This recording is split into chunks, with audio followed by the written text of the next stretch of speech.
Pray excuse my late arrival. Will Thancred and Reen not be joining us? Nay, milady. With apologies to all, they beg leave to pursue their investigation of the empty to its conclusion. Should matters here demand their presence, however, they did assure me that they would make themselves available. Yes, of course. Then let us proceed.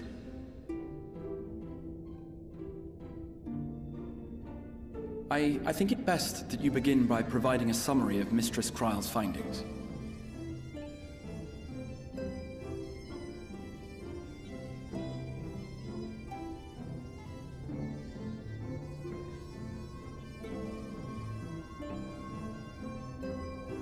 I suppose it was only to be expected that some change would occur.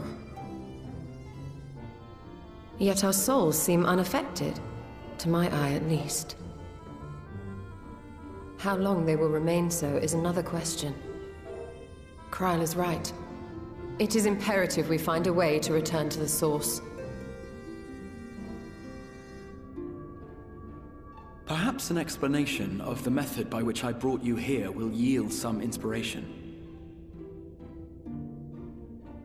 Ere I begin, it must be noted that I am by no means a gifted mage. In order to employ powerful magics, I must rely upon the Crystal Tower and its boundless reservoirs of energy. The magic that summoned you was no exception. 'Tis a singular spell, adapted through painstaking effort from the technique that transported me to the First. To use an analogy, it works by cutting a hole in the fabric of reality. A hole tailored to the object of summoning, through which it and it alone may pass unscathed. Though I succeeded in creating said hole, I failed to latch onto my intended target. Instead of you, the spell found those close to you, and ended up summoning them in their incomplete state.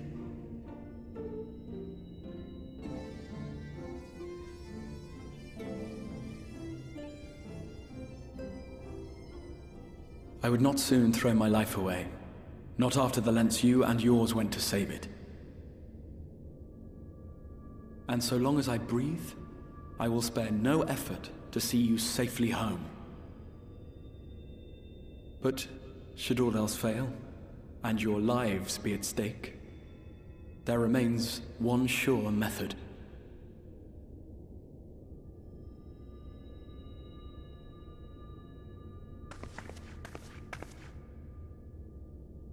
Ow! What was that for?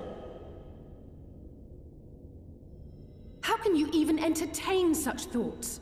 You owe your life to the Warrior of Light, and you don't get to die unless she says so.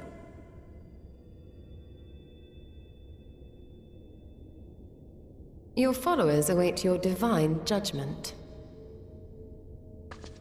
What did you just...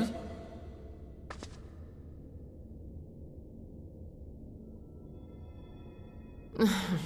If the two of you have finished, perhaps we could return to our discussion? Rather than dwelling upon the multiple failed attempts at transference, I think it would behoove us to focus on the solitary success.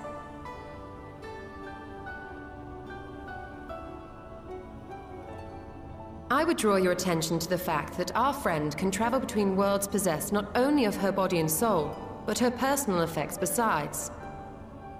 This is no different from the teleportation magics to which we are all accustomed. Magics that allow for the transportation of those inanimate objects one considers to be an extension of oneself. Are you suggesting that simply by considering us her possessions, she could carry our souls back to the source upon her person? Well, it would be nice if things were that simple for a change. But vague notions of ownership seem a rather tenuous thing to stake our lives on. So much as a moment of doubt on her part, and we'd be left floating in the rift. Milady hath the right of it. The requisite fixity of belief would be too much to ask even of our friend. Yet were we to immure our souls within an object in her possession, mayhap then our safe passage could be assured. white auracite would, I believe, serve as a suitable vessel for this purpose. It was conceived to imprison the massy soul of an Ascian, and should house one of ours with relative ease. We would need only to ensure our soul's safe preservation inside the stone, and identify a means by which they might be transferred back onto our vacant bodies. Soul preservation and transference. I believe I know of someone who may be able to assist us. On the far shore of the source, there stands a great palace built by the elves. It was forsaken in the wake of the flood, but a certain Numo chose to make their home there soon after.